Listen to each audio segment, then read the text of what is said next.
On a la chance de pouvoir contempler le divin dans cette vie.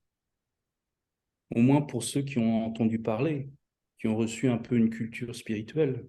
Ils ont la chance de rencontrer le divin.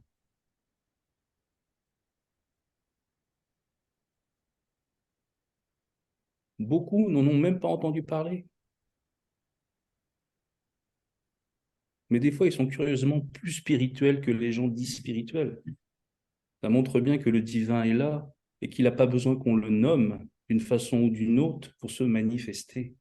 Si vous êtes authentique avec votre cœur, le divin se manifeste, peu importe le nom que vous lui donnez. C'est notre nature fondamentale, c'est la source. Donc la source est là. Implacablement, elle est là. Si elle n'est pas là, c'est une idée.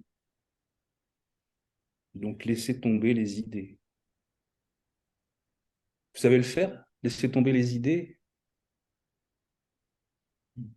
Voilà la générosité. Je laisse tomber les idées. Et je suis comme nu. Voilà, nu dans la présence. Authentique, sans phare, sans masque, sans posture, sans maquillage. Juste tel que je suis, tel que j'apparais.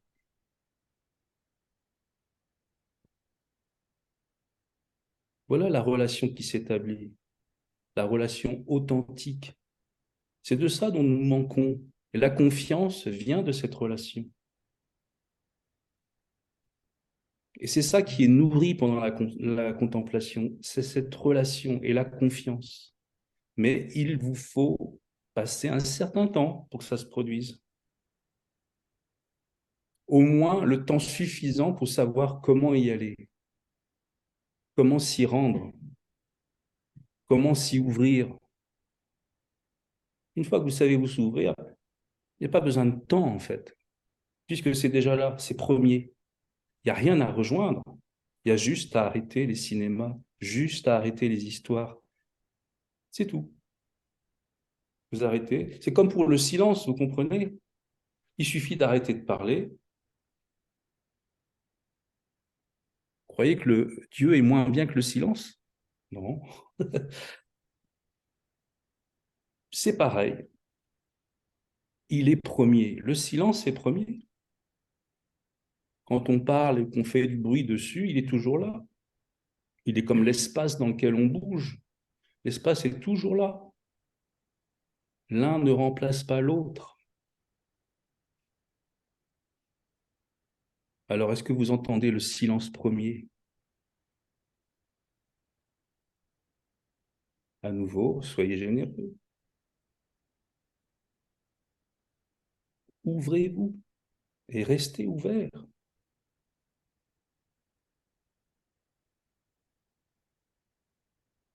Sans cette ouverture, il n'y a pas de contemplation.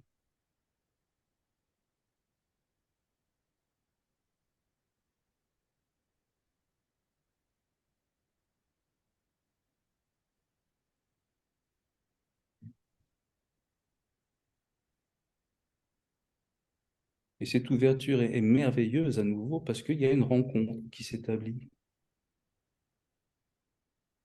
Ce fameux silence qu'on croyait vide, en fait, on réalise qu'il est plein. Vous voyez, c'est comme une eau, il n'y a pas besoin de l'agiter pour qu'elle existe. Il n'y a pas besoin de faire des ronds dedans, des vagues avec. L'eau, elle est là de toute façon. Qu'elle soit manifestée ou non manifestée, l'eau, toute l'eau est là. Et elle a toute sa potentialité de vagues et de remous et de reflets. Il en va de même pour l'esprit. Il n'a pas besoin d'être formé pour exister. Rappelez-vous, c'est l'exemple de la cocotte. La cocotte, c'est des plis dans le papier. Vous ouvrez les plis, le papier est là. qu'on la plie, qu'on la déplie, le papier est toujours là. Connaissez-vous dans le papier? Aujourd'hui, illusionné, on se connaît surtout dans les plis, dans les faire, dans l'avoir. Voilà, l'illusion, c'est faire et avoir. Contempler, c'est être. C'est être. Donc, les faire, pas besoin, avoir, pas besoin. C'est juste être. Et être, ça se fait tout seul, ça ne dépend pas de nous, en fait. L'être-té nous est donné, c'est la manifestation divine en nous. C'est le fameux je suis que Moïse entend devant le buisson ardent. Je suis celui qui suis, je suis celui qui est. Voilà comment se présente Dieu, l'être-té. Vous croyez que vous n'êtes pas, mais oui, vous êtes. Logiquement, vous devriez être comme le buisson ardent, en fait.